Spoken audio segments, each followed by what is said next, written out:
दिल्ली की सत्ता का बॉस कौन? एक बार फिर से यह सवाल सामने है। हमारे साथ है उप मुख्यमंत्री मनीष सिसोदिया। इस पे बातचीत करने के लिए बहुत बहुत स्वागत सर आपका।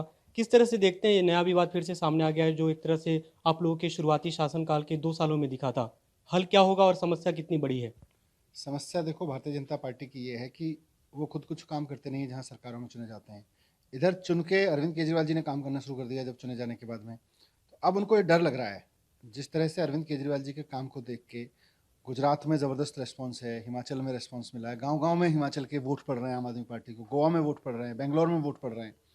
तो उससे ये लोग घबरा गए हैं। अब इनको लग रहा है कि अगर ये काम करने वाली सरकार जो केजरीवाल जी का मॉडल ऑफ गवर्नेंस है, ये इसी तरह से चलता रहा तो फिर तो इनकी तो हवा निकल जाएगी, इनके सारे फर्जी मुद्दों की हवा निकल जाएगी और जनता फिर काम के नाम पे वोट करने लगेगी चारों तरफ। तो इससे ये घबरा गए हैं, इसलिए वो काम रोकना चाहते हैं। उनका एक ही मकसद है कि दिल्ली में जो मोहल्ला क्लिनिक बन रहे हैं, जो सीसीटीवी लग रहे हैं, जो महिलाओं के लिए बस फ्री हुई है या महिलाओं के लिए मोहल्ला क्लिनिक बन रहे हैं, इतने सारे तिरंगे लगेंगे, ये चाह रहे हैं ये सारे काम रुक जाएं।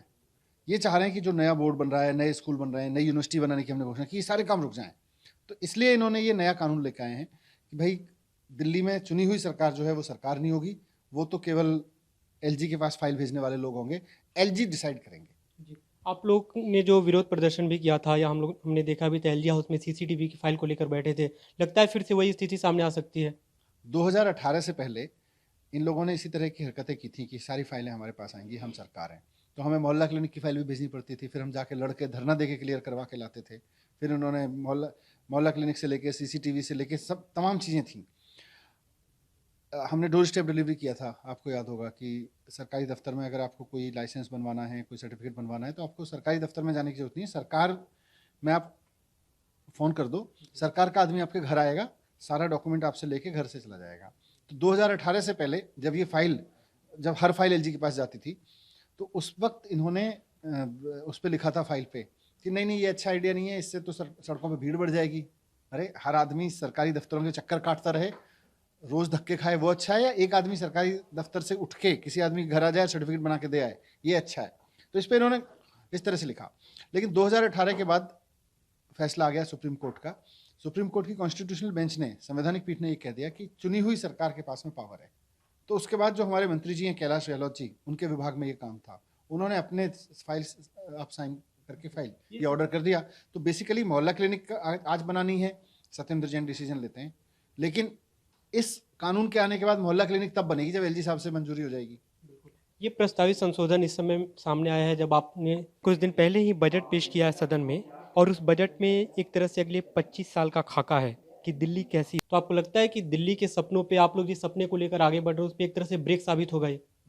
बिल्कुल, इसी को रोकने के लिए तो इन्होंने किया है। इनको लग रहा है कि ये केजरीवाल जी का जो मॉडल है गवर्नेंस का, ये आगे बढ़ता जा रहा है और हम इसको रोक नहीं पा रहे हैं। तो ये तो 2047 में आमदनी की बढ़ाने की बात कर रहे हैं, ये तो ओलंपिक कराने की बात कर रहे हैं। तो अब हर चीज़ ओलंपिक कराने की नहीं कराने एलजी साहब तय करेंगे, दिल्ली का खेल मंत्री तय नहीं कर पाएगा।